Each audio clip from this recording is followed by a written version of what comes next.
Bueno, pues muchas gracias por el recibimiento, gracias Paco por la presentación y a todos ustedes por estar aquí esta noche. Como dice Paco, yo vengo a presentaros una investigación sobre la figura del lobo dentro de la cultura ibérica y pues más o menos la conferencia la vamos a jalonar en estos 4 epígrafes.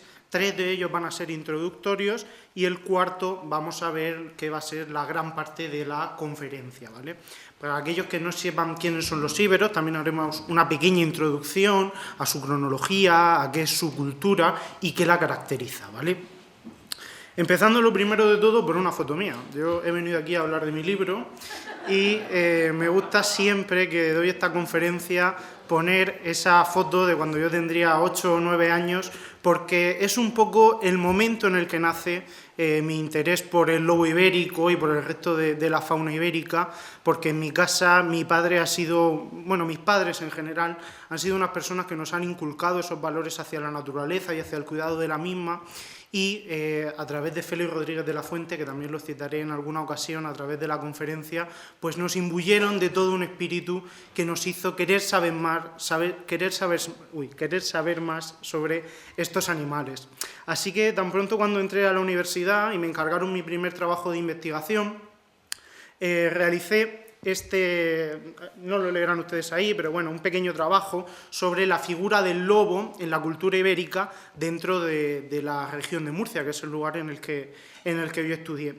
Y finalmente, en 2017, cuando me presento a mi primera excavación arqueológica, nos aparece esta pieza tan singular. Una pieza que hablaremos luego más detenidamente de ella, es una pieza única en el mundo, no existe ningún paralelo para ella, y eso que ven ustedes ahí, aunque esté un poco desvirtuado, son cabezas de lobo, que es en realidad la pieza que me hace imbuirme totalmente y estudiar a fondo qué supone la figura del lobo dentro de esta cultura prerromana. Y como os decía, que Félix Rodríguez de la Fuente es una de las grandes figuras a través de las cuales se entiende mi vinculación con el lobo y al resto de la investigación, pues quiero leer textualmente esta frase, porque vamos a ver que la relación que mantuvieron los íberos con el lobo es una relación ciertamente próxima a la que se sigue teniendo en la actualidad con el animal. Y decía Félix Rodríguez de la Fuente que tan sigilosamente como había aparecido, la silueta del lobo se esfumó en el aguanieve del atardecer.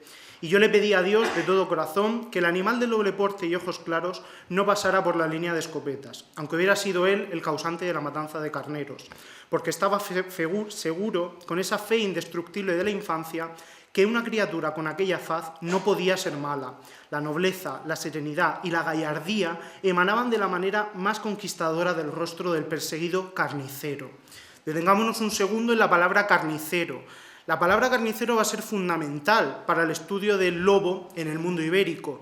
Ya en 1903, cuando Pierre Paris realiza las primeras visitas a España, a finales de los años 90 y principios del siglo XX, cuando se compra la Dama de Elche para el Louvre, pues ya en estos primeros documentos vamos a ver que va a aparecer la palabra carnassier, que significa carnicero en francés, y que es un síntoma claro y que ya apunta toda una serie de connotaciones sobre la figura del lobo.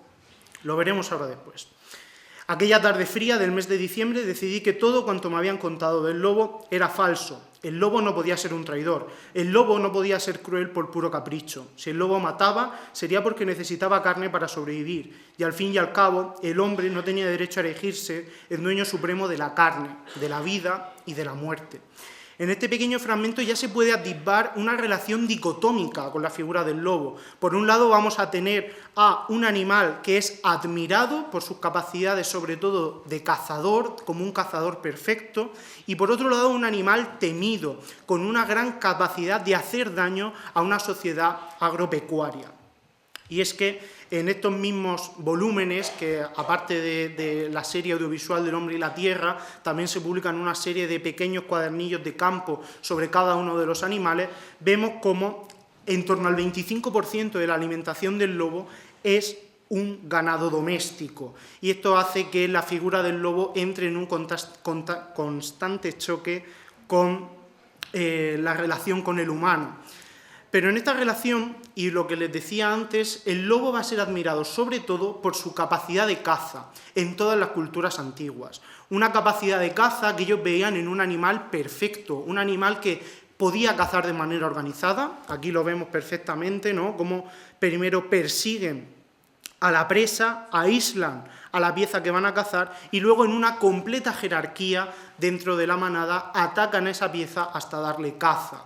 Vemos una capacidad de organización, de liderazgo, es capaz de cazar de noche y además se encuentra en la cima de la cadena alimenticia. Salvo en los parajes en los que existe el oso, el lobo se va a encontrar en la cima de la cadena alimenticia. Por lo que todas estas características van a ser vistas e interpretadas por los íberos como las de un cazador perfecto al que los íberos van a intentar parecerse. Además, el lobo, dentro de este sistema de jerarquía y de liderazgo, tiene todo un sistema de comunicación. Les traigo las ilustraciones de un libro fantástico sobre mitología y biología del lobo ibérico, de Ramón Grande del Brío, en el que vemos tanto los niveles de alerta desde máxima del lobo hasta la sumisión, e incluso cómo esta posición no solo se transmite en el hocico y en el rostro del animal, sino también en la posición en la que implementa la cola. Y por tanto, pues vemos que toda esa capacidad también fue reconocida por los íberos e implementada dentro de su arte. Lo veremos ahora después. Por tanto, también, como les he dicho antes, en el arte ibérico muy pocas veces nos referimos a la palabra de lobo. La mayor parte de las veces utilizamos la palabra carnassier, porque somos incapaces de distinguir exactamente si lo que representa un lobo. Yo les diré que, en mi humilde opinión, en la mayor parte de las veces es un lobo, pero en ocasiones es indistinguible del león o de cualquier otra bestia mística que tenga este carácter de carnicero, de un animal que mata por el simple hecho de matar y que solo utilice una parte de esa víctima para alimentarse. Y hay que partir de otra consideración. El arte ibérico, como el resto del arte antiguo y medieval, casi hasta la época contemporánea, es un arte simbólico. Y en él vamos a ver que el lobo se va a transmutar en toda una serie de modificaciones que lo van a acabar configurando como una bestia mítica. ¿A qué me refiero con esto? Pues que en muchas ocasiones lo que vamos a encontrar es que en esa pintura vascular, esa pintura que se pinta sobre la cerámica ibérica, lo que vamos a tener no son lobos al uso, sino que van a ser lobos alados, o lobos en los que su lengua acaba en una lengua floral, en una lengua que se transmuta en un mundo vegetal, aludiendo a una metáfora de un ser mítico que encarna a su vez el mundo animal y el mundo vegetal. O se representa junto a los humanos en una escala de absoluta grandiosidad. Esto también pasa a lo largo de todo el arte. Si van ustedes a Santo Domingo de Silos y ven el relieve de la Última Cena, ese relieve medieval, verán como claramente la figura de Cristo es la más grande, porque es la figura más importante, y esto tiene también toda una serie de connotaciones. Cuando queremos representar que nos estamos enfrentando a una adversidad mucho mayor de lo que es el hombre, vamos a representar a ese animal en una escala muy superior a la que tiene en la realidad. Y esta imagen va a ser quizá una de las imágenes que más vamos a ver repetidas a lo largo de la conferencia, porque supone la configuración de uno de los pocos mitos que conocemos en la cultura ibérica. Aquí más ejemplos de carnassier salados, están todos muy concentrados en la provincia de Elche. Fuera de ella es difícil encontrar este ejemplo de lobo alado. Pero bueno, en definitiva, habiendo visto que en la península ibérica, en concreto en la cultura ibérica, tenemos una serie de representaciones del lobo en las que ya lo tenemos convertido a un ser mitológico, vamos a ver qué realidades próximas tenemos en el Mediterráneo antiguo. En el Mediterráneo antiguo tenemos que hay dos advocaciones en las que el lobo entra en consideración, tanto el Zeus como el Apolo Licaion, que son dos advocaciones de los dioses que he comentado, pero con una vinculación del lobo. ¿Y de dónde viene la vinculación del lobo? Pues uno de los mitos fundamentales de la religión griega es el mito de Licaion. Licaion es la persona, o Licaón, es una persona que se le castiga convirtiéndose en lobo por ser la primera persona que profana un cuerpo humano y se lo come. La primera persona que comete el canibalismo es castigada por Zeus convirtiéndolo en lobo. Ese mito que luego veremos tan repetido en toda la literatura, ¿no?, de la licantropía nace en el mundo ibérico, en el mundo griego, perdón, y va a estar muy repetido y muy representado a lo largo de toda su extensión. Además, el lobo también va a tener un carácter emblemático, en el sentido de imagen de una ciudad. Hay algunas ciudades como Argos o Delfos que eran famosas por sacrificar lobos o por la relación que mantenían sus comunidades con el lobo, por vivir cerca de lugares en los que el lobo tenía una predominancia y con los que estaban en constante conflicto. En este sentido, deciden adoptar esa relación y esa imagen del lobo como el emblema de la ciudad, hasta tal punto de llevarlo a grabar en las propias monedas de plata y en esas emisiones que representan a su propia ciudad. Vale, ahí. Acercándonos poco a poco hacia la península ibérica, vamos a tratar muy sucintamente Etruria. El mundo etrusco es un mundo fascinante y mucho más cercano al ibérico. Los íberos son una cultura de la que no conservamos fuentes literarias que sepamos leer. Conservamos fuentes, no sabemos si literarias, suponemos que tienen un carácter comercial y, aunque sabemos cómo se escucha ese lenguaje ibérico, no sabemos leerlo, no sabemos qué pone, aunque sí sepamos hablarlo. Es una paradoja muy interesante y nos ha llevado incluso a hacer que no sepamos cómo se llaman los dioses ibéricos. En los dioses etruscos también pasa. Muchos de ellos no sabemos el nombre exacto, pero la repetición de la imagen nos hace intuir que se trata de una divinidad. Este es el caso de lo que llamamos un Hades etrusco, pintado en la tumba del Orco en Tarquinia. Es una cámara sepulcral pintada con toda una serie de pinturas que aluden tanto a un banquete funerario como a una visión de ese más allá. Ese más allá es que está presidido, por supuesto, por un dios tocado con la piel de lobo. De nuevo vemos cómo la vinculación del lobo y la aparición de su imagen, ya sea tanto la figura como su piel, aluden a una realidad vinculada con la noche, vinculada con un mundo sobrenatural, con un mundo cercano al más allá.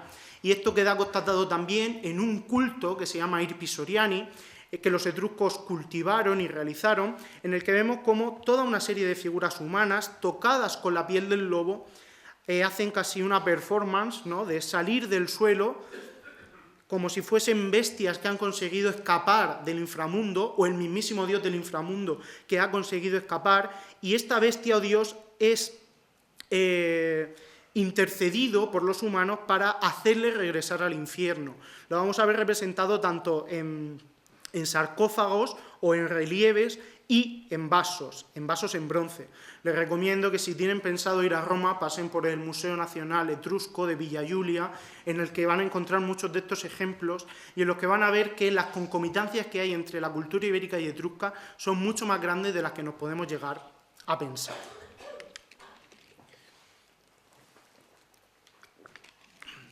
Les he prometido que hablaría un poco, para aquellos que no tengan muy situados a los íberos, de qué supone esta cultura, ¿no? Vamos a estar hablando de una cultura de la Segunda Edad del Hierro que se ubica entre el siglo VI y el I a.C., desaparece totalmente después de la Segunda Guerra Púnica con la romanización, y en la que quizá la obra insignia de la cultura sea la Dama de Elche, ¿no?, por todo este mito que surge en torno a ella. Les recomiendo un libro de Carmen Aranegui sobre la Dama de Elche, que es absolutamente fantástico y que habla sobre la creación del icono, ¿no? Pero obviando la Dama de Elche, que creo que ya ha sido tratada hasta la saciedad, vamos a tener esa cultura situada en todo el Levante y la medianía de la península ibérica, con las representaciones más importantes en Valencia, Murcia, Alicante y una parte de Jaén, también en Granada y en algunos puntos de Córdoba. Sobre todo las expresiones plásticas y la escultura son fenómenos muy concretos, lo veremos también. Como les he dicho, vamos a movernos en torno a esta cronología y el área que más vamos a tratar es el área contestana, lo que en la actualidad vendría a ser desde el sur de la provincia de Valencia hasta el inicio de la provincia de Albacete, en la actualidad. Y esta cultura ibérica tiene básicamente tres sistemas de yacimiento o de registro que tenemos dentro de la tipología muy bien definidos, que son los santuarios, los poblados y las necrópolis. El lugar en el que encontremos piezas es sintomático para poder proponer qué uso pudo tener esa pieza durante su vida útil. Una de las frases fundamentales para entender qué papel juega el lobo dentro de la cultura ibérica es esa del doctor García Cano, en el artículo sobre el Kernos de Lorca, que lo veremos ahora después, y dice que el lobo es un fenómeno consustancial a la religiosidad ibérica. Desde el momento en el que se funda o se concibe algo parecido a una cultura ibérica, la imagen del lobo está presente. Y esa imagen del lobo va a acompañar a la cultura ibérica hasta su desaparición, en torno al siglo I a.C., en el que ya es muy difícil rastrear qué es cultura ibérica, de qué es cultura romana, y prácticamente ya está todo dentro de ese sincretismo, ¿no? Esto va a hacer que la imagen del lobo la vayamos a tener presente tanto en todas las cronologías como en todos los formatos, y consecuentemente vamos a ver que la imagen del lobo se va a utilizar para distintas finalidades. Aquí les traigo solo algunos ejemplos que son epítomes casi en cada uno de sus aspectos. Tenemos esta fíbula en oro, que es la fíbula de Braganza, una fíbula conservada en el Museo Británico, realizada en oro, y en la que encontramos un héroe, un pequeño joven, que ya en un mundo romano, porque viste el casco típico del Imperio Romano, el casco montefortino, lo vamos a tener luchando contra una bestia del lobo que viene encarnada aquí, en un primer plano. Es una lucha directa contra ese ser de la noche y casi vinculado con el mal, pero en la que aparecen otra serie de lobos, de prótomos, de cabezas de lobo, que quizá nos pueda estar aludiendo a que no se enfrenta a un solo lobo, sino que se enfrenta a toda una manada de lobos, por un propósito que veremos después. Las fíbulas también aparecen escenas tomadas casi de la propia naturaleza, la del lobo cazando toda una serie de animales de los que se alimentaría, pero en la que también se puede hacer una relectura, una lectura en la que el aristócrata que vistiese esta fíbula se asimila con el propio lobo. Está dando un mensaje de entender de, igual que el lobo es inevitable, igual que el lobo está en la cima, yo también puedo estarlo. Y esa imagen va a dar todo un sentido al resto de representaciones. Lo mismo es si llevamos un anillo en el que está grabado, incluso que puede llegar a ser un sello personal, la imagen del lobo. O si cuando nos enterramos nos llevan hasta la sepultura con un carro lleno de cabezas de lobo. Un carro que también nos está hablando de otro sentido. Como vemos que casi ya está considerado un animal mágico, en esas capacidades mágicas que tiene, el lobo va a ser capaz de proteger el alma del difunto en el tránsito al más allá. Y para ello va a ser utilizado tanto en los carros funerarios como en las urnas funerarias. Pero su profusión llega a tal punto que entre el siglo III y el II a.C. la imagen del lobo estalla, sobre todo en lo que antes la investigación llamaba el estilo de pintura en cerámica elcharchena, en la que se define prácticamente por tener la imagen del lobo. La imagen del lobo radica y se puede encontrar en todos los recipientes cerámicos a partir de este momento. También en esas mismas armas que debieron de portar los aristócratas o aquella gente que fuese a combatir. El arma típica ibérica es una falcata, que es una espada de un solo filo, que viene del copis griego, y que es una espada más de pinchar que de cortar, y que aún así se hace grabar en plata, en muchas de ellas, cabezas de lobo, o de nuevo escenas venatorias en las que el lobo va a dar caza a una de sus víctimas. Aquí el mensaje es absolutamente implícito. Cuando tú llevas en tu espada un animal como el lobo grabado dando caza a alguien en un arma con la que tú vas a dar caza a otra persona, claramente estás transmutando la capacidad del lobo en tu propia capacidad. Y por supuesto, dentro de esta máxima expresión que es en la cultura ibérica la escultura, vamos a encontrar representado al lobo y a la loba. En este caso es una loba que está realizando dos acciones a la vez. Por una parte, amamanta al lobezno que tiene aquí y con otra está dando caza a un cordero. Vemos que, como decía Félix Rodríguez de la Fuente, el hombre no tenía derecho a erigirse como el don de la carne, de la vida y de la muerte. Y sin embargo es esa misma metáfora la que estamos viendo representada en esta escultura ibérica. Es una loba que a su vez está dando vida a su prole y matando, sacrificando para poder alimentarlos. En definitiva, dentro del mundo ibérico vamos a encontrar 4 ámbitos en los que la figura del lobo esté presente. Uno, en la que podemos encontrar una imagen tocada con una piel de lobo, que quizá aluda a una divinidad infernal.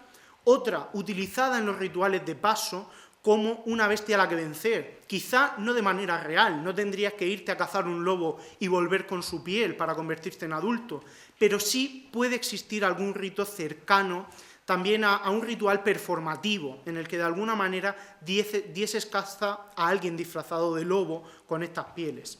También funerario, en ese sentido Apotropaicus Hippopompo, de que protege en el viaje al más allá, es un elemento de buena suerte y también protege la tumba y el ajuar con el que se entierra. Los íberos es una cultura que no inhuman, sino que se incineran.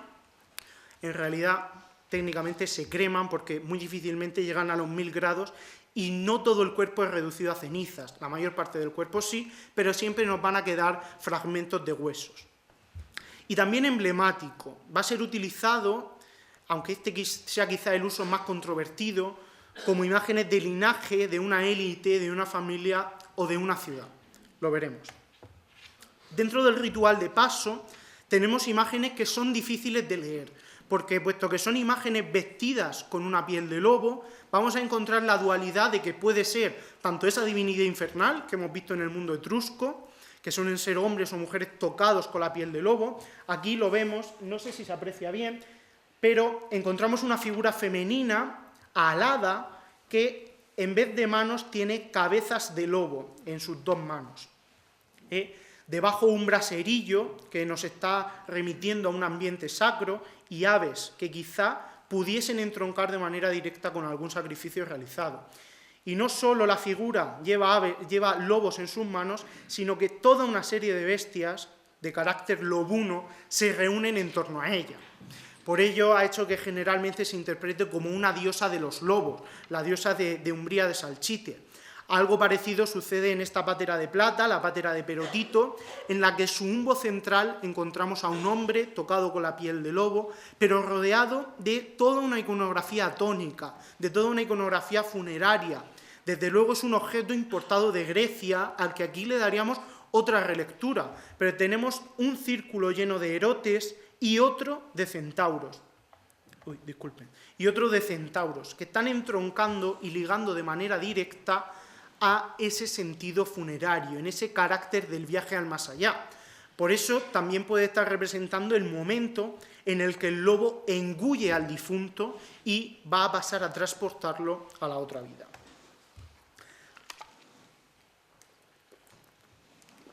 Con respecto al ritual de paso, una de las imágenes que más se repite dentro de la cultura ibérica es esta imagen de un joven que da caza a un lobo. La mayor parte de las veces da caza a un lobo por sus propias manos y en otras utiliza las armas.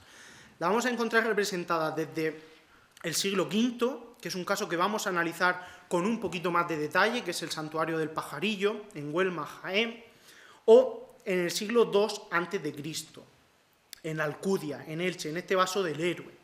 Y al tratarse de una repetición tan prolongada en el tiempo, en tantos lugares y en lugares tan distanciados unos de otros, ha llegado a plantear de que probablemente estemos ante el primer mito identificado dentro de la cultura ibérica. Lo vamos a ver mejor con el santuario del Pajarillo. Pero en general es algo que tampoco nos sorprende. Si tenemos un poco de conocimiento sobre la mitología griega, uno de los primeros trabajos de Hércules, o el primero de ellos, es dar caza al león de Nemea.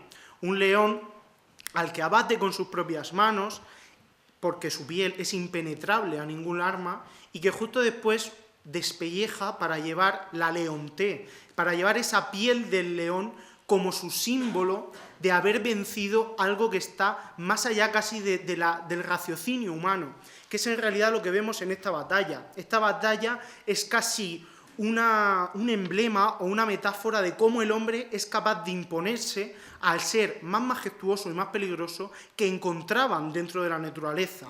Es una manera de afirmar que son capaces de imponerse a la mayor de las adversidades. Y por eso lo vamos a ver tan representado y también en muchos formatos.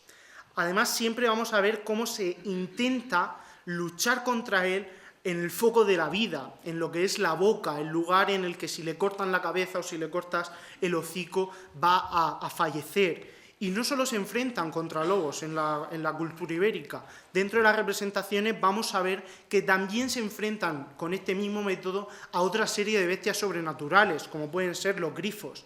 De ahí que consideremos que probablemente, aunque la figura del lobo que ellos configuran dentro de su cultura emane en un primer lugar de su contacto directo con el lobo, hay una gran mitificación de ese animal dentro de la cultura ibérica.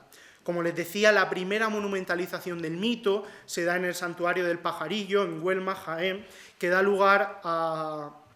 La historia de este yacimiento es impresionante porque da lugar a fotografías como esta, ¿no? Quizá la pieza que es, desde mi punto de vista, la cima de la escultura ibérica arrumbada en un cortijo en Jaén, porque las dos primeras piezas aparecen de manera fortuita, ya después se realiza una excavación y lo reconstruimos en la actualidad de esta manera, como un santuario al aire libre en el que sobre una gran plataforma, protegida simbólicamente, primero por dos leones, uno a cada lado de la escalera que da acceso a la plataforma y después por dos grifos que flanquean la escena principal, se nos pasa a contar el desarrollo de este mito.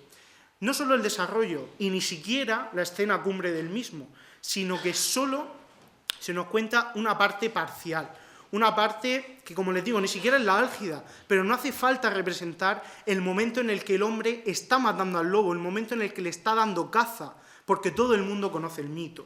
Vemos que además de estas figuras hay también la de un infante desnudo, justo en el centro, y que iría entre la representación del lobo y del héroe.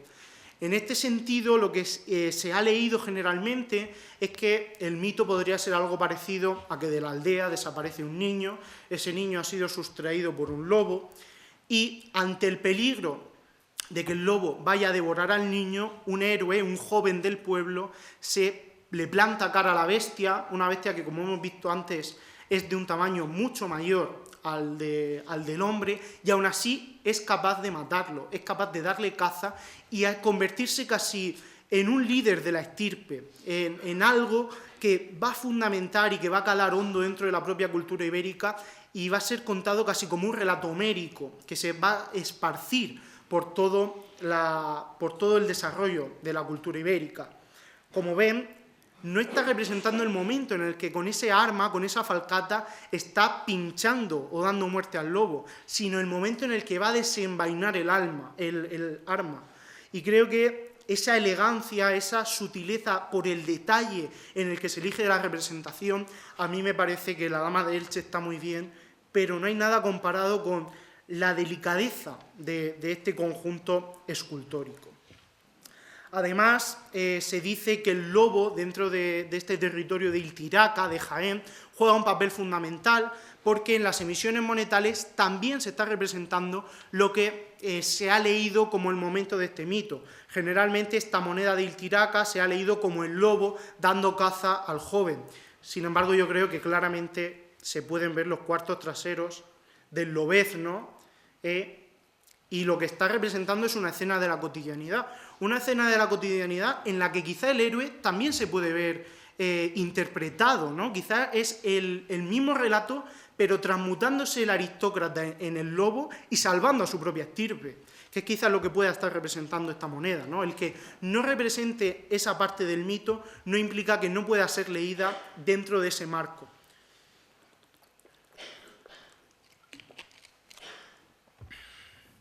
Y en uno de los vasos que certifica y que ratifica ese carácter sacro y litúrgico de los rituales de paso, de los rituales en los que, como les he dicho, quizás hubiese que interactuar de alguna manera con el chamán de la tribu y darle caza de una manera simbólica o performativa, mientras el chamán estaba disfrazado de lobo, nos da la clave este vaso, el vaso de la Serreta de Alcoy, dividido en 3 escenas, una primera que encontraríamos hasta este lugar, que ahora vamos a ver recompuesta, una segunda que quedaría enmarcada por los 2 jinetes y el venado, y una última de monomaquia, de combate singular.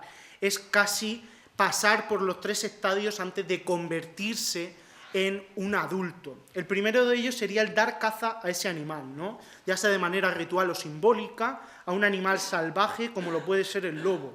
La segunda, dar caza a un animal del que alimentarse, como es el ciervo. Y por último, enfrentarse cuerpo a cuerpo contra un igual y salir vencedor de ese combate. Por supuesto, ese combate tampoco debería por qué ser real o debería de implicar una muerte segura, sino que quizás fuese a un toque. Esa capacidad de poder herir a un igual te puede erigir como un adulto de pleno derecho.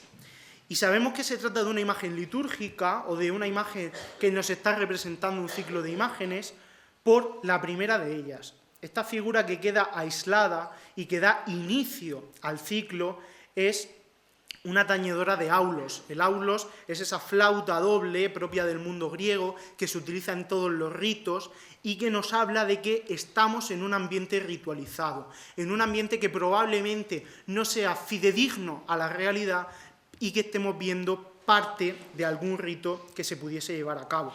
Aquí lo vemos mejor. Justo tenemos la mala suerte de que falta la escena en la que se está, el fragmento en el que se está dando caza, pero bueno, en este brazo lleva un arma el joven y ha sido recompuesto de esta manera. Aquí lo vemos totalmente recompuesto con todas las escenas, la escena venatoria. Hay algunos fragmentos del vaso que son muy pequeños y no se han podido reintegrar dentro de él, pero que sí que se conservan. Y que vemos algo parecido, ¿no?, a lo que les había hablado antes con la diosa de los lobos de Umbría de Salchite. Hay una vinculación casi que puede resultar obvia o no mucho, pero que es inapelable, que está claro que el lobo forma parte del ambiente ritual del mundo ibérico y sobre todo dentro de ese ritual de paso de los hombres a la edad adulta. Y quizás no solo ni siquiera de todos los hombres, quizás solo de los hombres aristócratas dentro de un determinado círculo. Porque sabemos que los rituales de paso para las mujeres eran distintos y comprendían en muchas veces cortarse el pelo y esconder ese pelo. La dama de Elche, sin ir más lejos, es la representación de una dama iberadulta por el tocado que lleva, o la dama de Baza. Sin embargo, las jóvenes, en los sepotos ibéricos que conocemos, llevan 2 trenzas laterales y una en la parte de atrás. O sea que a través de la ritualidad también nos está hablando mucho de su propio mundo, del mundo con el que conviven. Y como les decía, pues esta imagen es que se llega a representar 3 siglos después en un ambiente totalmente distinto y en un vaso que no necesariamente tiene un sentido ritual. El vaso de Umbría de Salchite, el de la diosa de los lobos, este de aquí, sí aparece dentro de una cueva santuario. Y sin embargo, este aparece dentro de una vivienda en la que quizá el dueño quiera entroncarse con ese héroe o quiera hacer saber a la gente que visite su casa que conoce ese mito y que por tanto ha decidido representarse y quizá incluso transmutarse en ese propio héroe primigenio que da caza a un animal sobrenatural que encarna el mal. Como les decía, esto del foco, y quizá puede haber otro momento representado en la plástica ibérica sobre este mismo mito. Conocen también el mito de Perseo y Medusa, ¿no? El momento en el que Perseo da caza a Medusa, le corta la cabeza. Esa cabeza va a ser considerada a partir de ese momento como un gorgoneion, un arma defensiva que es capaz de petrificar a los enemigos que uno lleva delante. Por eso Perseo le da la cabeza de Medusa a Atenea para que la ponga en su escudo y lo utilice tanto en un sentido de protección real, de una imagen que con la mirada petrifica, pero también en un sentido simbólico de protección, que es algo que también sucede en este caso para el pectoral de guerrero que se conserva también en Elche, en la Alcudia. Es un pectoral que sería metálico, que forma parte de las armas defensivas tradicionales de un guerrero ibérico, como es el cardiofílax, ese disco coraza metálico, que como disco coraza metálico protegería el pecho, pero además se añade una cabeza de lobo para que actúe como gorgoneion y que petrifique al enemigo ante el que se encuentra. Es una protección real y simbólica, y que quizá pueda emanar del momento en el que, tras haber dado caza al lobo, ese joven héroe corte su piel y pase a vestirla, de la misma manera de la que hacía uso Hércules, ¿no? Y como les decía, quizá este es el vaso que me ha traído a mí hasta aquí hoy.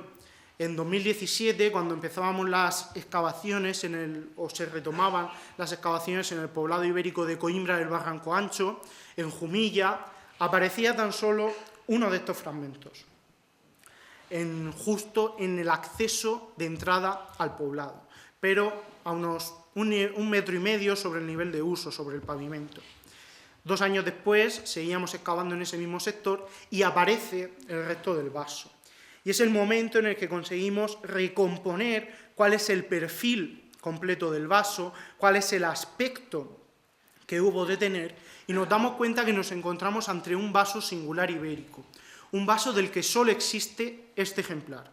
Hay vasos calados realizados en cerámica de cocina en el mundo ibérico, pero ninguno de ellos lleva la decoración de un lobo. ¿Y qué sentido tiene que un vaso realizado en cerámica de cocina, en una cerámica que puede soportar muy altas temperaturas, esté decorado con lobos? Pues probablemente porque fuese utilizado dentro de unos rituales de los que les he descrito con anterioridad. Piensen que en esa escala ven que la escala es de 10 centímetros, es un vaso muy pequeño, es un vaso calado al que no se le puede dar un sentido funerario porque no podemos meter cenizas dentro de él, se saldrían por todos lados. Es un vaso en el que no podemos cocinar ningún alimento muy grande, porque con apenas 10 centímetros de altura y de diámetro de boca, pues apenas podríamos cocinar algún fruto pequeño, y que probablemente sirva para la quema, pero para la quema ritual de alguna sustancia empleada dentro de esos ritos. Hemos visto que es imposible desligar la imagen del lobo, tanto de los ritos de iniciación como de otros ritos dentro del mundo ibérico, y por tanto, quizá este vaso fuese una pequeña lamparita que a su vez emanase luz y la quema de alguna sustancia mágica dentro de los rituales de paso. En el mundo ibérico, en los poblados, no existen santuarios. Los santuarios siempre son lugares al aire libre. Y si alguna habitación o alguna casa fue utilizada como santuario, no se ha registrado ninguna evidencia. Entonces, tenemos que tener en cuenta que es un mundo casi en el que los vasos aparecen en contextos domésticos, pero que pueden tener un uso ritual, sobre todo porque se encuentra cerca de toda la Sierra de Santa Ana, una sierra que está inundada con centenares de cuevas en los que pudieron llevarse a cabo todos estos ritos de iniciación. Vamos a avanzar al sentido funerario del lobo. Ya les anticipaba antes que ese sentido funerario va a hacer que el lobo pase a estar representado en urnas cinerarias, tanto en urnas cinerarias tan singulares como este, que es el que llamamos el Kernos de Lorca, por aparecer en la necrópolis de Lorca, en la necrópolis de la calle Corredera, y que tiene 3 pequeños vasitos en los que se utilizaron para enterrar al difunto. Dentro de él aparecen los únicos restos de huesos del difunto, aparte de sus cenizas, y también una taba, un hueso de ovicáprido que quizá fuese ofrendado durante el ritual funerario o que de alguna manera deciden amortizar esa representación. Lo más singular es que también dentro del Kernos aparecen escamas de pez, y aquí estamos en un lugar que sí que tiene conexión con ríos, pero difícilmente con mar, y que tenemos peor documentada la existencia de pesca. Aún así, y en cualquier caso, no, es un vaso excepcional, en el que dentro de los 3 vasos que van a ser utilizados como contenedores de las cenizas del difunto, se enmarcan 2 imágenes, 2 cabezas de lobo que van a proteger al difunto. Como les digo, tanto en ese viaje al más allá, como también van a proteger ese ajuar que quede dentro de la tumba. Las tumbas ibéricas, por rito generalmente, no eran expoliadas por los propios íberos, se solían respetar, pero sí podría dar el caso de que alguien intentase profanarlas de alguna manera. Pues en ese sentido, el lobo representado dentro de la urna cineraria ejercería como un motivo profiláctico o apotropaico, ¿no?, de atraer la buena suerte y dejar que los malos espíritus quedasen ahuyentados de ella. Y también aparece en otras sepulturas, como esta, la 500 de la necrópolis de Cabecico del Tesoro, que es un cálatos, que en principio es un vaso que se utiliza para contener miel y frutos secos, pero es un vaso de 30 centímetros, que está decorado con 2 lobos a la carrera. ¿Qué pasa? Si llenamos un vaso de 30 centímetros de alto y unos 25 centímetros de diámetro de boca de miel, es un vaso que no podemos mover, porque es un vaso que pesaría 35 kilos, y que por tanto es un vaso que no está realizado para la función prevista de esa forma. Aunque consideremos que todos los calatos sirven para contener miel, claramente un calato que tiene una capacidad de más de 25 litros no sirve para contener miel, porque es un calato que no se puede mover, es un vaso que no sirve para el comercio, que es para lo que se utilizan estos vasos, y por tanto son vasos que se realizan ex professo para ser utilizados como urna cineraria. También sucede en la única urna cineraria en piedra documentada en el mundo ibérico que tiene una piel de lobo extendida, una piel de lobo que acaba en manos humanas y que de nuevo nos está remitiendo a ese mismo paradigma de una piel de lobo sobre una figura humana, o ese sentido tónico y funerario que hemos visto en las páteras de Perotito y que se repite en las páteras de Divisa, páteras de plata que servirían para hacer libaciones. Este es un relieve romano que les he traído, en el que vemos claramente cómo estos pequeños platitos de plata se utilizan para hacer ofrendas de líquido en altares, ofrendas que quizás se pudieron realizar también dentro o sobre las sepulturas. Y también lo que les decía antes, hay carros enteros en los que todos los arreos, todos los apliques en bronce están decorados con imágenes de lobo, en el sentido de que el cuerpo que transporte este carro va a quedar protegido por esas imágenes de lobo que además van a ser amortizados dentro de la tumba. O levantar esculturas de lobo sobre las propias tumbas. Estos son ejemplos de un estudio en curso que estamos llevando el doctor Robles Moreno y yo en el Museo de Arte Ibérico del Cigarralejo, en Mula, y que tenemos documentados unos 6 o 7 ejemplos de morros de lobos que probablemente fueron esculturas levantadas sobre la necrópolis, encima de las tumbas, en ese mismo sentido funerario de proteger al difunto. Y hay una pequeña imprecisión. Pese a que ellos están en un contacto directo con el lobo y tienen la maestría suficiente los escultores para concebir el colmillo de la mandíbula superior y dejar tras él el hueco del colmillo de la mandíbula inferior, siempre lo representan de manera intercambiada. Es decir, si cogemos el cráneo de un lobo, el colmillo que va a estar siempre más cercano al hocico es el de la mandíbula inferior, y sin embargo ellos los alternan. Quizá, y ya digo, no creo que sea porque no conozcan al animal, sino que lo deciden intercambiar porque es una imagen mucho más potente, ¿no? Casi de un diente de sable, de una fiera que con los colmillos superiores emana un poder mucho mayor. Y el sentido emblemático, que ya les he dicho que era el más controvertido, es que estas dos piezas proceden del mismo yacimiento. La moneda no, tanto el relieve como la pintura vascular proceden del mismo yacimiento. Uno es del siglo V a.C. y otro es del siglo II a.C. Ello ha llevado a proponer en este libro que les traigo aquí, de Martín Almagro Gorbea, El rey lobo de la Alcudia de Elche, que este mito que les he contado antes estuviese también presente en Elche y fuese conocido, y no solo conocido por el linaje y por estas familias, sino adoptado como emblema de la propia ciudad, y que de ahí tenga el sentido esa proliferación de tantos vasos pintados con la figura del lobo en esa transición en el siglo III y el II a.C. En definitiva, en el mundo ibérico, el lobo lo que va a ser es un animal tanto temido como admirado, temido por esa capacidad de daño que puede hacer a una sociedad que eminentemente es agropecuaria, que los únicos intercambios que pueden realizar con el resto del Mediterráneo vienen del excedente agrícola y que es lo que les posibilita importar bienes de lujo. Pues tengan en cuenta que en una sociedad que se trabaja de sol a sol y de lunes a domingo es un animal absolutamente temido, porque puede hacer un daño imposible, o sea, un daño tremendo, sobre todo cuando es un daño que no solo es para la alimentación, sino por el propio recreo del animal.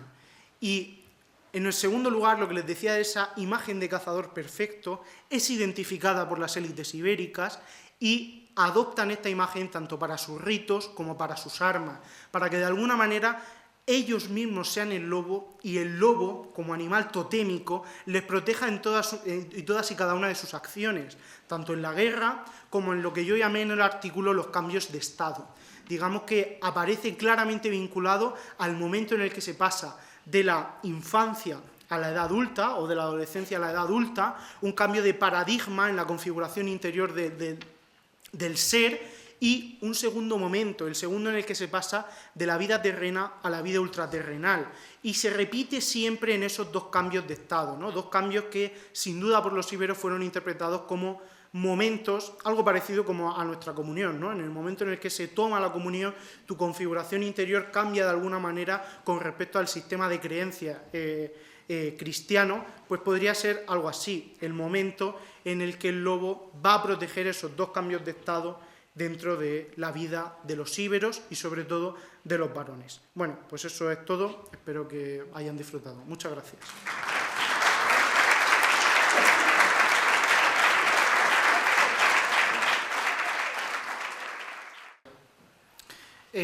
No es extrapolable, pero en las culturas celtibéricas también aparece la figura del lobo. En algunas ocasiones sí, aparece la figura del lobo, pero no con los mismos sentidos y con otras connotaciones. Aquí, en este estudio, siempre hemos partido de la imagen y del contexto de aparición de la pieza y del sentido iconográfico que tiene la figura del lobo dentro de la narración de esa imagen, y en tanto que las imágenes no son las mismas, las narraciones son otras, y podemos considerar que en realidad, aunque también tienen una relación con el lobo que atestiguan en su arte y en sus utensilios diarios, no es exactamente la misma que la del mundo ibérico. Y quizá al haber otra fauna distinta, pues este papel totémico que tiene el lobo lo pueden jugar otros animales. Por ejemplo, en el mundo ibérico el águila también es un animal totémico, y es una cosa que también ha traspasado hasta casi la actualidad, ¿no? Se consideraba que era el ave que más cerca podía volar del sol y que también era una cazadora perfecta. Entonces, en ese sentido, casi que las culturas toman lo más cercano que tienen a su propia realidad para incorporarlo dentro de sus cosmogonías. Entonces, yo creo que la relación del lobo en el mundo celta es distinta, sobre todo si la intentamos conocer a través de las imágenes que se han conservado del lobo y de los contextos de aparición de estas imágenes. Sí, en el mundo celta hay seguro imágenes del lobo, pero bueno, es que en casi todas las culturas europeas y del Mediterráneo tenemos imágenes del lobo y cada una tiene una serie de connotaciones y de mitos con las que puede estar relacionado, ¿no? Aquí partimos de una consideración muy difícil, que es la que les digo, no tenemos fuentes literarias sobre los íberos, entonces hay muchos aspectos que los conocemos únicamente a través de la cultura material, a través de los bienes arqueológicos, y esto dificulta muchas veces, sobre todo, acceder a ese último nivel de lectura de las imágenes, el iconológico, que nos es muy difícil saber exactamente qué estamos viendo, porque no tenemos nada que nos lo constate a ciencia cierta. Quizás sí o quizá no, es lo que le digo, que es que somos incapaces de leer muchas de las imágenes, y entonces lo que nos da la evidencia de que el lobo está vinculado con el mundo funerario es que aparece repetidamente dentro de las tumbas ibéricas, y que aparece repetidamente dentro de las tumbas ibéricas tanto solo el animal como una figura vestida con su piel. Entonces puede ser tanto un dios como que el propio animal ejerciese ese papel, o que el animal sea la figura del dios. Eso ya sería llevarlo muy lejos para lo que podemos llevar dentro del estudio de la cultura ibérica. Pues es complicado.